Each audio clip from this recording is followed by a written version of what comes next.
Yo soy el encargado de las actividades técnicas a nivel preventa en la región norte de Latinoamérica, en Kaspersky. Es un gusto conocerles.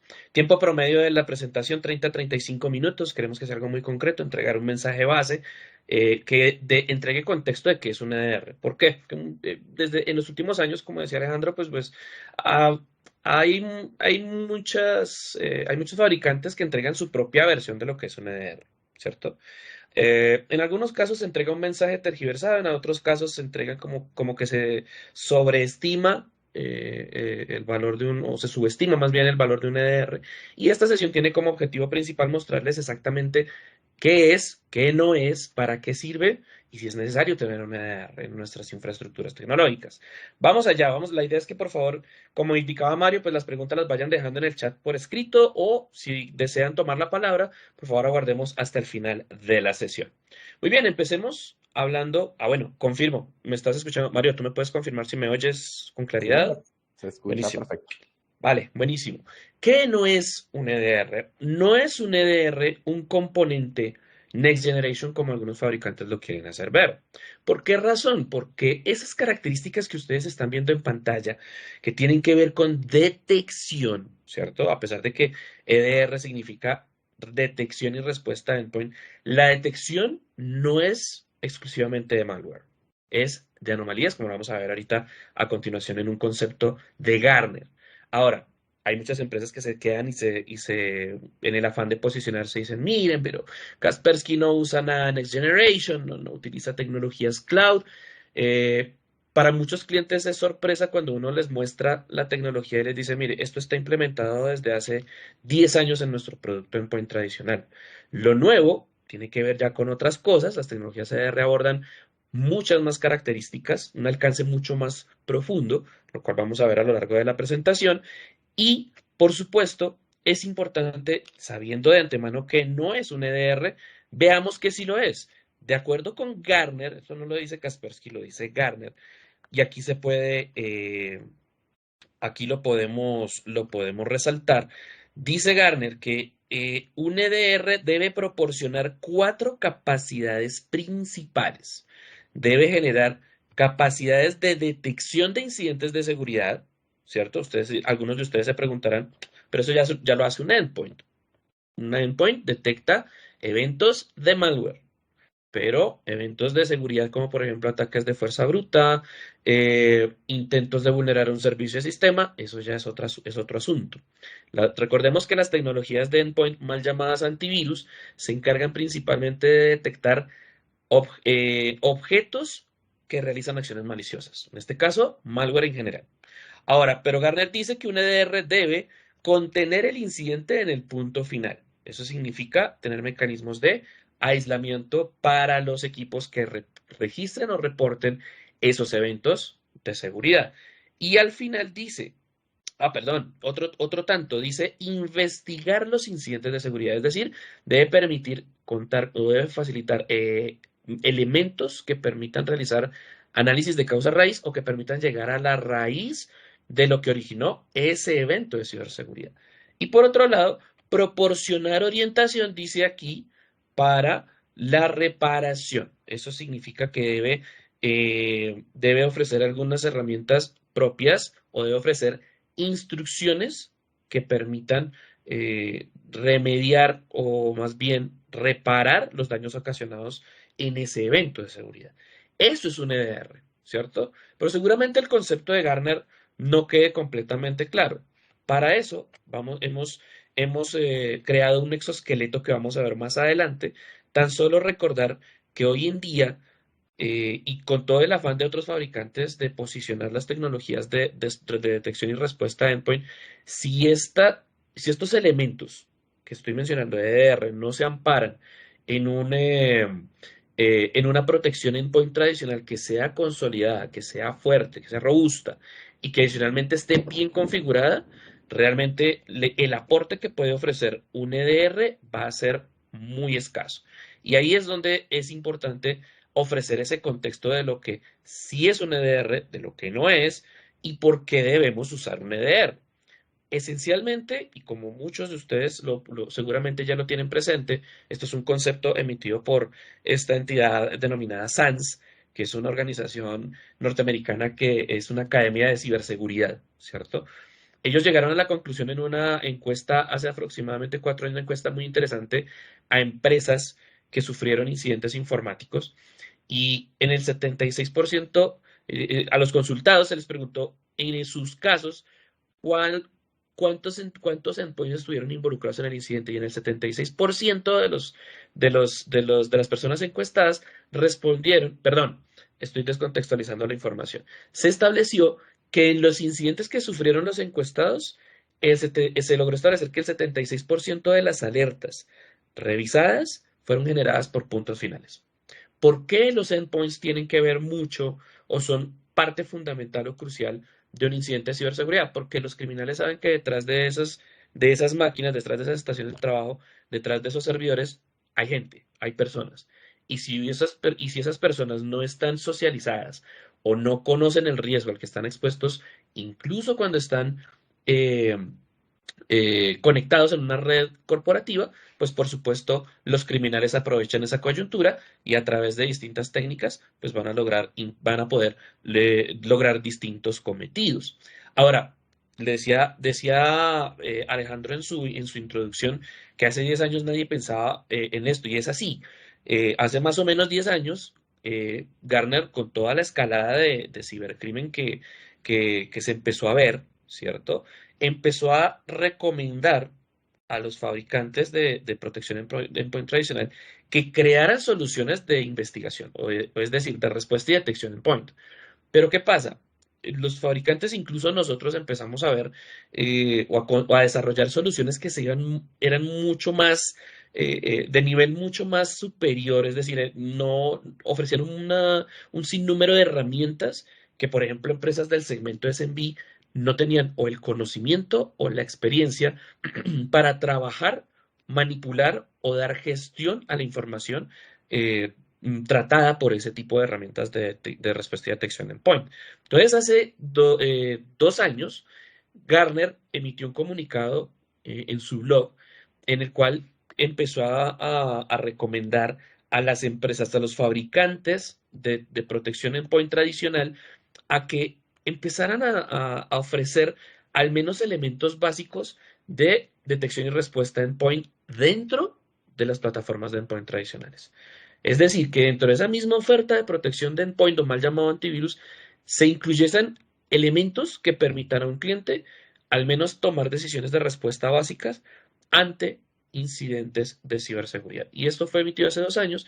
Por supuesto, en Kaspersky ya estábamos desde hace más o menos unos 4 años pensando y desarrollando tecnologías embebidas dentro del endpoint tradicional y afortunadamente pues logramos consolidar en los últimos tiempos un producto que está embebido dentro del endpoint, más allá de que hay múltiples sabores de EDR que nosotros estamos ofreciendo hoy en día.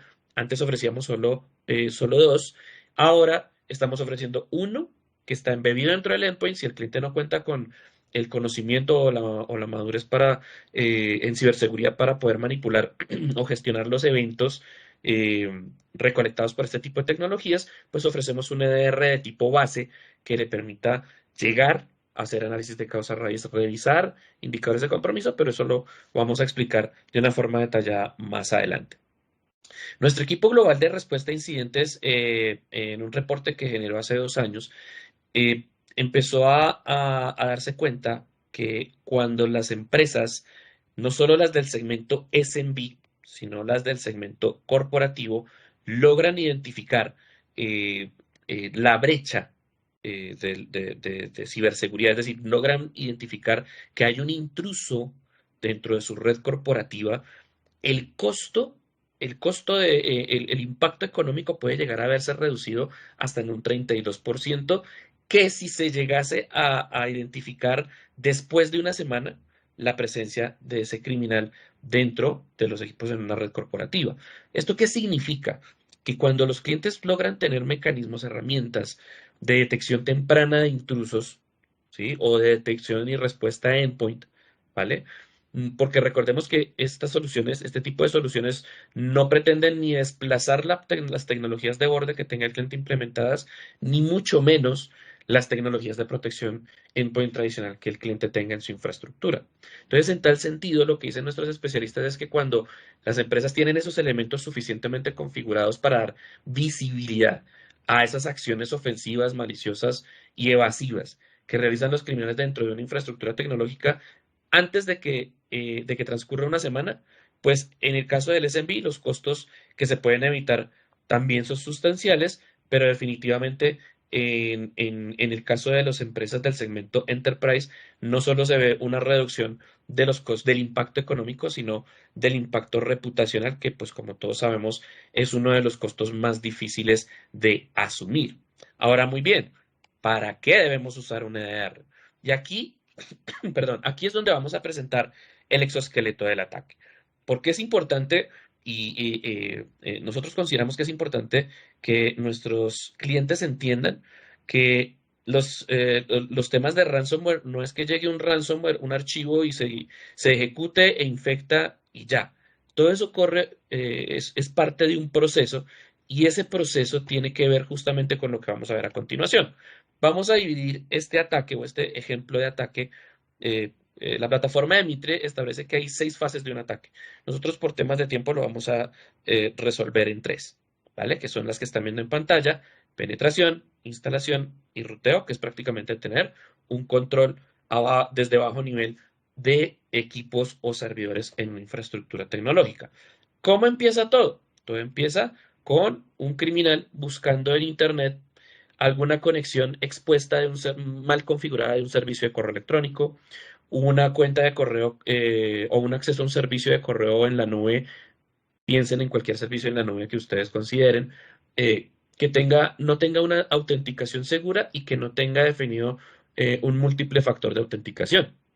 Cuando eso pasa, y ya lo hemos visto incluso aquí en Colombia, casos de clientes que ven comprometido su correo electrónico y empiezan a ver algo como lo que ustedes ven en pantalla, que desde la cuenta del gerente general de una compañía se envía, bueno, este es un caso de ejemplo, pero ven algo parecido. Aquí, pues por supuesto es un phishing real, pero a veces sucede que nos consultan: oiga, señores Kaspersky, estamos viendo que desde el buzón del director general o desde mi buzón corporativo, eh, estoy automáticamente enviando correos sobre temas de Bitcoin o sobre temas de criptomonedas o sobre temas de juegos en línea a otros usuarios de la red, y yo no he enviado ese correo, o el director general de la compañía no envía ese tipo de correos.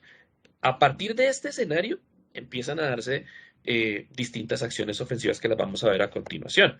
Recuerden, es crucial que en los servicios de correo eh, hosteados en nube se establezcan tanto políticas de contraseñas seguras como de autenticación de múltiple factor, tanto como les sea posible. Ahora bien, supongan este caso: el criminal logra identificar una empresa que no tiene suficientemente configurado a nivel de seguridad un servicio de correo, un exchange online, por ejemplo, ¿cierto? Entonces, a partir de allí, aprovecha esas coyunturas. No tiene ni que ejecutar un exploit, ni tiene que ejecutar ningún tipo de artimaña sofisticada. Sencillamente, lo que tiene que hacer es aprovechar esas fragilidades, esas debilidades en el proceso de contraseñas o de autenticación a esos servicios hosteados en nube.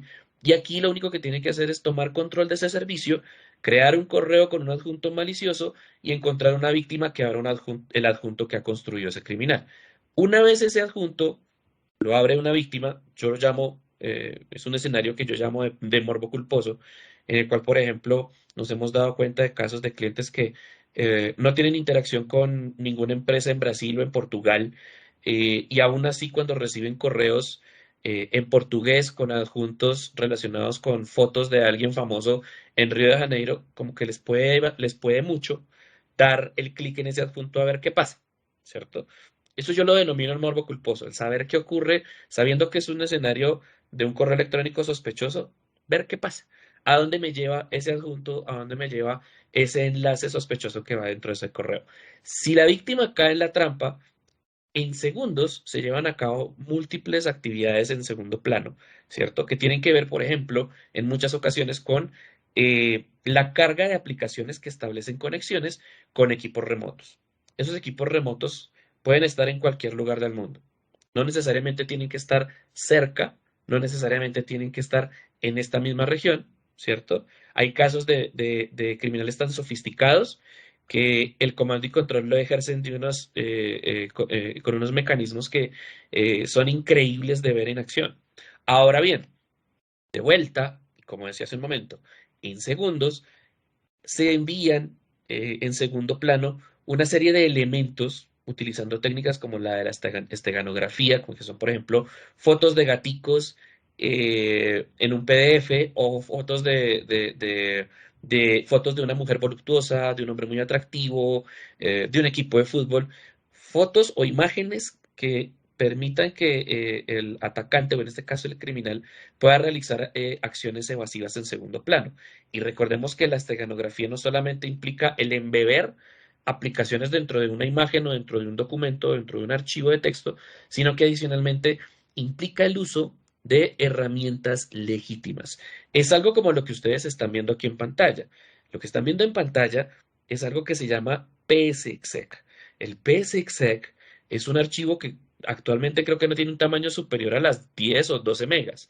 Es una aplicación que no se instala, simplemente se ejecuta bajo línea de comandos, pero como pueden ustedes ver aquí en pantalla, y si no lo logran ver con claridad, aquí con mucho gusto ejecuto un zoom, es una herramienta que, entre otras acciones, puede escalar privilegios para incluso instalar aplicaciones de forma remota. Y fíjense que aquí se está ejecutando de forma remota desde un equipo local a uno remoto un archivo .bat que aparentemente tiene que ver con un parche, ¿sí? Ahora imaginen este escenario instalando aplicaciones como por ejemplo de acceso remoto y sobre todo de software libre, como por ejemplo VNC, como por ejemplo un TeamViewer modificado, un AnyDesk modificado, ¿cierto? Entonces, cuando este tipo de actividades le facilitan más la vida al criminal, cuando el cliente dentro de su infraestructura tiene conexiones activas de AnyDesk o de TeamViewer. ¿Eso qué significa? Recordemos que cuando se instala TeamViewer, él queda como un servicio remanente en el sistema. Si le definimos una contraseñas de acceso de 4 dígitos, como hemos visto en algunas investigaciones forenses realizadas por nuestro equipo global de respuesta a incidentes, pues lógicamente eso le facilita el trabajo al criminal, porque primero no tiene que instalar nada, ya está instalado el elemento de control remoto de los equipos, y lo único que tiene que hacer sencillamente es adivinar la contraseña y tomar control de la sesión. ¿Se entiende? Entonces aquí viene la importancia de que en estos casos haya una tecnología con suficiente protección para que revise estos adjuntos en el correo electrónico entrante y saliente y adicionalmente un endpoint que permita, por supuesto, tener las capacidades no solamente de identificar las acciones ofensivas y maliciosas, sino también las acciones evasivas. A partir de allí, una vez se ha generado esa conexión, la descarga de esos objetos, que todos recordemos pasa en segundos, se empieza a hacer una especie de ensamblaje, es decir, lo que se descarga por parte del comando y control, ¿cierto? Empieza a instalarse en el equipo víctima inicial y en otros equipos a los que se tenga acceso a partir del PC víctima. Y allí es donde empieza lo interesante. Ahí es donde empiezan a verse acciones ofensivas, a veces principalmente, o por lo menos lo que están haciendo distintos actores aquí en Colombia es primero realizar una búsqueda de información de forma masiva. Una vez recolectan esta información, la exfiltran utilizando justamente esos mecanismos de control remoto o de aplicaciones eh, legítimas para que pasen por debajo del radar incluso de esquemas de protección de borde.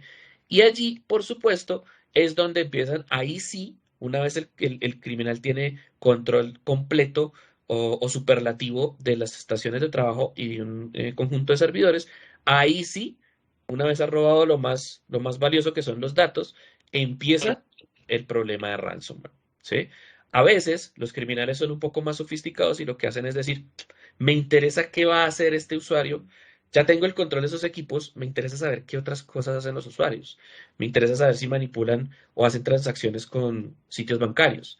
Entonces ahí instalan software espía para monitorearlos o para generar persistencia, ¿cierto? Y en otros casos, ya para empezar a capturar información de esas transacciones financieras, pues lo que hacen es instalar troyanos bancarios. Dependiendo del criminal, puede que ocurra una de estas tres cosas o a veces las tres. A veces ocurre que lo que el criminal dice es, ya tengo la información de ese cliente, ya los ocupé, ya los mantuve ocupados con un ransomware, voy a vender esas credenciales a otros grupos criminales. Entonces allí es donde empieza a darse esas transacciones en la dark web, en la deep web, ¿cierto? Que a través de foros a través de foros de criminales, en la cual se empieza a transaccionar esos datos para que otros criminales mucho más avanzados utilicen esos accesos para poder hacer ataques de tipo bot, ¿sí? O simplemente para seguir accediendo, pero entonces para realizar otro tipo de ataques mucho más complicados. Entonces, hay casos, por ejemplo, que se han visto, por ejemplo, hace 2 años en Colombia, una empresa, diré solamente que es una empresa, tuvo un ataque de ransomware, nos notificaron, ellos no eran clientes nuestros, nos notificaron, nos dijeron, mire, tenemos este problema de ransomware, queremos saber si su producto lo detecta. Obviamente que lo que ofrecimos primero fue un servicio de investigación. Nuestros especialistas encontraron que el ransomware que tenía ese cliente podía ser descifrado, es decir, la información cifrada podía ser recuperada. Le explicamos al cliente y le dijimos que podía haber un descifrador, nos solicitó el descifrador con urgencia, le explicamos el procedimiento, pero el cliente lamentablemente no tuvo en cuenta un detalle y es que compartió la muestra del ransomware en virus total. Y al compartir esa muestra, pues muchas personas tienen acceso a la información de ese ransomware. El atacante se dio cuenta y lo que hizo fue generar una versión 2 de ese ransomware que esta vez nuestros especialistas ya no pudieron descifrar. Entonces hay que tener mucho cuidado con la manera en la que se responde a este tipo de incidentes. ¿Qué puede pasar también? Después de que el criminal ya tiene un control de esa infraestructura comprometida, reinicia el ciclo. Entonces, a partir de ese correo, de ese servicio de correo que ya tiene comprometido, puede llegar a reenviar ese mensaje a clientes, a proveedores e incluso generar ataques a una cadena de suministro. Si se trata, por ejemplo, de empresas comprometidas relacionadas con algún tema productivo o algún tema de operación. Entonces allí es importante que se entienda el exoesqueleto de cómo funciona un ataque porque muchas veces como usuarios finales nos quedamos en que el ransomware simplemente llega a un endpoint y es incapacidad de la tecnología de protección de endpoint que el hecho de que no sea detectado. Este es el final de una serie de procesos que ya hemos visto, de una serie de pasos, y es importante que todos tengamos el contexto de qué es lo que pasa realmente en estos ataques de ransomware. Hablando muy rápidamente de las acciones evasivas, si se dan cuenta, aquí hay algunas herramientas, de acuerdo con un informe que realizaron nuestros especialistas de respuesta a incidentes en Kaspersky, lograron identificar o establecer mejor que en gran parte de las investigaciones que ellos llevaron a cabo, herramientas como PowerShell, PSExec, que son herramientas de Microsoft, que no pueden ser detectadas como malware por ningún fabricante anti-malware, son aprovechadas o más bien abusadas por los criminales para lograr cometer sus ilícitos. Hay otra serie de elementos que ya no son tan libres o de acceso libre como el Soft Perfect, que es una herramienta muy popular, sobre todo en Asia Pacífico, que se licencia, pero que tiene un nivel de control y de gestión de equipos incluso equiparable a un esquema de System Center de Microsoft. Hay otra serie de herramientas que están conglomeradas en este porcentaje, como son Anydesk, BNC, TeamViewer, entre muchas otras, que en los ataques investigados por nuestros especialistas han logrado ser abusadas y facilitan el actuar de los criminales. Cuando hablamos de EDR siempre surgen unas preguntas de parte de los usuarios finales y son estas que están viendo en pantalla. Son preguntas completamente legítimas porque en su momento cuando estábamos hablando de antivirus, recuerdo yo por las épocas del 2006, 2007, que empezaron a darse los temas de pasar a hacer una transición de tecnologías antivirus a tecnologías de punto final o tecnologías endpoint, los clientes como que empezaron a cuestionarse, venga, pero realmente sí lo necesito. ¿Qué tengo que aprender para poder usar esas herramientas? cuántos servidores tengo que disponer para poder gestionar ese tipo de soluciones. Entonces, aquí es importante tener en cuenta que, en efecto, cuando se trata de tecnología CDR de alto nivel, hay una versión que nosotros ofrecemos de EDR que es de alto nivel, nosotros lo llamamos EDR experto, pues lógicamente se debe tener un conocimiento para saber qué hacer con la información que se procesa por parte de esas tecnologías. Pero cuando se trata de un EDR base que está embebido dentro del endpoint, que es gestionable dentro del mismo servidor de administración centralizada desde donde se gestiona la protección justamente de endpoint, pues lógicamente no es necesario preocuparse por estos temas o no es necesario tener tanta preocupación por estos temas en particular. Nosotros en Kaspersky establecemos o hemos establecido niveles de madurez para poder tener llegada o para poder saber qué tipo de EDR ofrecer a esas organizaciones dependiendo de su madurez en ciberseguridad. Nos hemos encontrado con empresas que, por supuesto, cuentan con un equipo exclusivamente técnico, exclusivamente de soporte o de mesa de ayuda, pero no cuentan con al menos una persona o un equipo de ciberseguridad, ¿cierto? La parte de mesa de ayuda, de soporte, se hace cargo de todo lo que pasa en los equipos, lo que se dice coloquialmente apagar incendios. Entonces, todo lo que ocurre en los equipos es responsabilidad de la gente de IT. En casi todos los casos de los clientes que no cuentan con equipos de ciberseguridad o que tienen un nivel bajo de madurez en estos temas, mm, lo que realmente buscan en tecnologías de protección endpoint es que todo funcione automáticamente, ¿sí? Que mientras menos gestión se requiera para poder para poder operar o para hacer que esa protección endpoint funcione, pues mucho mejor. Y por otro lado, cuando se presenta un incidente de ciberseguridad, pues realmente no hay mucha gestión o no hay entendimiento de qué hacer cuando se presentan estos incidentes de seguridad. Entonces, en estos casos, consideramos nosotros que hay un nivel bajo de madurez, ¿cierto? Y dependiendo de esos niveles de madurez, pues ofrecemos distintas soluciones. Hay clientes que nos encontramos con un nivel de madurez ya más inicial o por lo menos ya hay un interés en desarrollar un equipo de ciberseguridad, o al menos hay una persona que se hace cargo de revisar eventos de firewall, eventos del endpoint, informes de detección, ¿cierto? Y de establecer, si es necesario, realizar cambios en la política de ciberseguridad para que ese tipo de eventos no se vuelvan a dar. Por supuesto que al estar una persona dedicada a esos temas de ciberseguridad, ya hay un entendimiento de qué hacer en caso de que se presente un caso de phishing, es decir, un caso de suplantación, un caso de ransomware, de pronto la identificación de un elemento de día cero en un equipo, ¿cierto? Pero entonces, ¿qué pasa? A veces estas personas, sobre todo en las empresas de nivel intermedio de madurez en ciberseguridad, necesitan o más personas que apalanquen las actividades de análisis de esos datos o necesitan tener mayor conocimiento de cómo dar tratamiento a esos incidentes que se puedan presentar.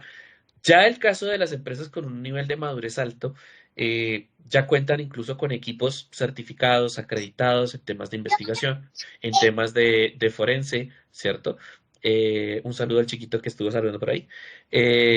Aquí ya estamos hablando de empresas que tienen un nivel alto de madurez y que al tenerlo todo el tiempo necesitan consumir información de ciberseguridad. Todo el tiempo necesitan saber qué está pasando con la actividad criminal que ocurre en la región latinoamericana, en la región europea, en la región asiática, en la región oceánica, en fin, necesitan tener a mayor cantidad de información, mayor será sus capacidades de investigación, de respuesta a incidentes e incluso de cacería de amenazas, que son escenarios muy comunes que se ven en estas organizaciones que tienen un nivel de madurez alto en temas de ciberseguridad. Y la palabra clave para estos equipos es el de tener proactividad para poder evitar ser sorprendidos por este tipo de eventos de ciberseguridad. ¿Qué ofrece Kaspersky? En Kaspersky estamos ofreciendo una serie de tecnologías, estamos ofreciendo lo que se llama Kaspersky Optimum Security, que consta de tres soluciones. ¿Cuáles son esas tres soluciones? El endpoint que todos conocemos, ¿cierto? Que ya sabemos que cuenta con unas características de protección multinivel, que tienen la capacidad de no solamente identificar código malicioso, sino también de identificar vulnerabilidades, que cuenta con mecanismos de, como algunos lo llaman, parchado virtual. Nosotros preferimos llamarlo identificación de exploits, que es lo que realmente es, ¿cierto?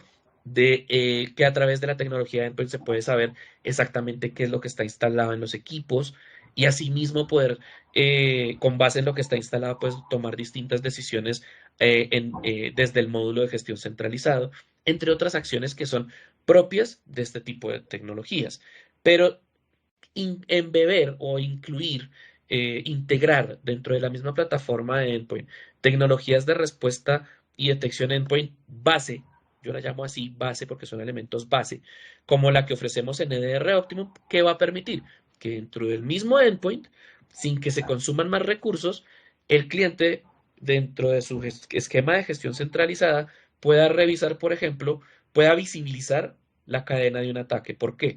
Porque el EDR Optimum, a diferencia de un EDR mucho más sofisticado, lo que hace es, en el momento en que se hace una detección por parte de nuestras tecnologías anti-malware, bien sea las de Internet, bien sea las de archivos, bien sea el sistema detector de intrusos, entre otras, mecanismo de machine learning, el mecanismo de detección de comportamiento, cualquiera de los módulos que interactúe a la hora de hacer una detección y dependiendo del tipo de detección, se va a poder realizar un análisis de causa raíz, se va a poder recolectar los 4 eventos que afectaron el sistema durante esa detección. ¿Se entiende? Entonces, ¿por qué solo los 4? Porque en las empresas, como veíamos en la diapositiva anterior, en las empresas de nivel bajo o que no cuentan con un especialista de ciberseguridad e incluso en las empresas de nivel intermedio, no hay el tiempo para poder analizar tanto evento recolectado por este tipo de tecnologías expertas, cuando son expertas, ¿cierto? Y ahí se necesita que se entregue de manera concreta la información de lo que se detectó, de lo que afectó en el sistema y de las acciones que se pueden realizar. ¿Se entiende? A diferencia de un EDR de tipo experto, que en ese sentido, valga decirlo, todo hay que decirlo, muchos fabricantes tienen principalmente tecnologías expertas que recolectan un montón de eventos y que por supuesto le entregan un contexto muy completo a los clientes que tienen y usan estas tecnologías, pero a veces el cliente no tiene tiempo de estar indagando en cada evento para saber o para establecer cuáles son las acciones que debe tomar. Entonces, EDR Optimum lo que hace es recolectar los eventos concretos que se dan durante la detección, ¿cierto? Realizada por nuestro endpoint tradicional y se los lleva al servidor central. ¿Qué hace con ellos? Los pone dentro de la misma ventana de informes, dentro de los mismos informes de detección y allí ofrece un panel adicional que dice abrir incidente y ahí es donde se puede ver la cadena del ataque, se pueden ver las acciones adicionales que se ejecutaron en el sistema operativo, se pueden ver los indicadores de compromiso y se pueden realizar distintas acciones que, por supuesto, más allá de aislar los equipos, de bloquear la ejecución futura de esos elementos detectados o esos indicadores de compromiso identificados, pues también el cliente puede decir, venga, si estos fueron los objetos que hicieron cambios en este equipo, yo quiero saber si en otros computadores de mi red esos mismos objetos están presentes. Ese tipo de búsquedas las puede hacer y no necesita tener un hardware especial ni necesita tener otro servidor u otros servidores instalados para poder realizar ese tipo de acciones básicas de respuesta. Y por otro lado, de forma incluida dentro de Kaspersky Optimum Security, nosotros agregamos una capa adicional de sandbox local. Próximamente se presume que para segundo semestre este sandbox esté disponible en nube, que permita que de forma automática los elementos sospechosos detectados por el endpoint tengan una confirmación de veredictos en tiempos no superiores a 5 o a 10 minutos. ¿Qué significa confirmar veredictos? Que si el endpoint detectó un objeto sospechoso y lo detectó por comportamiento, puede darse, sobre todo en los casos de empresas que utilizan desarrollos propios y sobre todo que no estén firmados digitalmente o si se trata de empresas que utilizan aplicaciones basadas en ciertos lenguajes de programación como por ejemplo Borland Delphi, como por ejemplo Visual Fox Pro, ¿cierto? Que regularmente, y sobre todo en ese nicho de aplicaciones, la interacción de los servicios que generan, valga la redundancia, esas aplicaciones, inyectan código en procesos del sistema operativo, pues por supuesto, los distintos fabricantes tradicionales de endpoint tradicional, perdón, los distintos fabricantes de endpoint pues logran identificar esas actividades como maliciosas y las contienen. A veces pasa que, y sobre todo con las aplicaciones que no son firmadas digitalmente, el endpoint, dependiendo del endpoint, de la marca de endpoint que tenga el cliente, puede ser vista gorda, pero el EDR sí se encarga, como decíamos, veíamos al principio, de revisar las actividades sospechosas en los equipos que están siendo protegidos. Entonces ahí sí el EDR se da cuenta, lo identifica, ¿cierto? Y el sandbox, al ser un elemento sospechoso, el sandbox se encarga de confirmar si es malicioso o no es malicioso. Si no es malicioso, entrega la información de vuelta del indicador de la aplicación como tal para que se pueda generar la regla de exclusión de forma muy completa. Si es malicioso, el cliente no tiene que hacer absolutamente nada. El veredicto, es decir, por decir algo, Win32 Boyan.exe, algo así, eh, ese veredicto automáticamente se va a replicar a todos los equipos que tienen el endpoint instalado, bien sea sistema operativo de escritorio, bien sea sistema operativo de tipo servidor. Principalmente Windows es donde tenemos principalmente la compatibilidad de nuestro esquema de Optimum Security. Próximamente, en segundo semestre del año en curso, se esperan avances para ofrecer compatibilidad con sistemas Linux y en 2023 para sistemas Mac. Esta es la foto de lo que nosotros pretendemos, de lo que nosotros creemos en un entorno on-premise, donde hay una gestión on-premise, de cómo se ve Optimum Security de Kaspersky, ¿sí? Nuestra protección endpoint, nuestros componentes de respuesta y detección Optimum, o base, como lo llamo yo, y un sandbox automático que permita que todo el trabajo que realizan estas tecnologías, pues sea de forma integral y se pueda gestionar desde un solo punto on-premise. Cuando los clientes dicen, Víctor, o señores Kaspersky más bien, nosotros no queremos ver un escenario on-premise, queremos ver un escenario basado en gestión cloud o basado en gestión de nube, pues entonces, como decía hace unos instantes, a Sandbox hay que sacarlo de la ecuación porque próximamente se está trabajando en el desarrollo activo para que haya un sandbox en la nube en el segundo semestre de este año y de momento, desde la consola, desde la interfaz de gestión basada en nube, previa arquitectura de solución, previo cumplimiento de requisitos, pues puede haber una gestión no solo de nuestro endpoint tradicional, sino también de esas características de respuesta y detección que buscan los clientes. Cuando se trata de implementaciones de este tipo de soluciones, el cliente puede ver o puede pensar que se trata de actividades de implementación que tienen un nivel alto de complejidad. Si el cliente considera que esas actividades o ese nivel de complejidad debe ser suplido por servicios específicos de implementación prestados directamente por Kaspersky, los ofrecemos, ¿sí?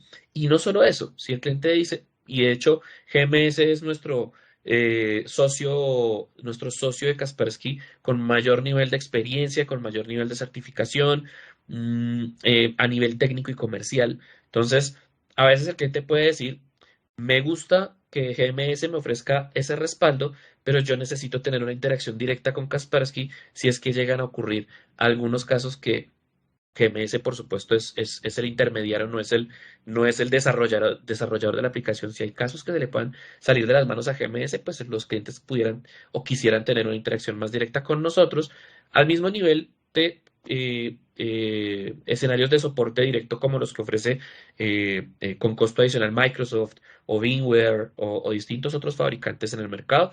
También tenemos planes de servicio extendido que complementen la oferta de servicio técnico postventa ofrecida en este caso por GMS, podemos suplirlo. Y para ir cerrando, en términos muy generales, los beneficios que entregan los CDRs es que al estar embebidos dentro del endpoint, no solamente van a poderse identificar los códigos maliciosos, las amenazas de día cero,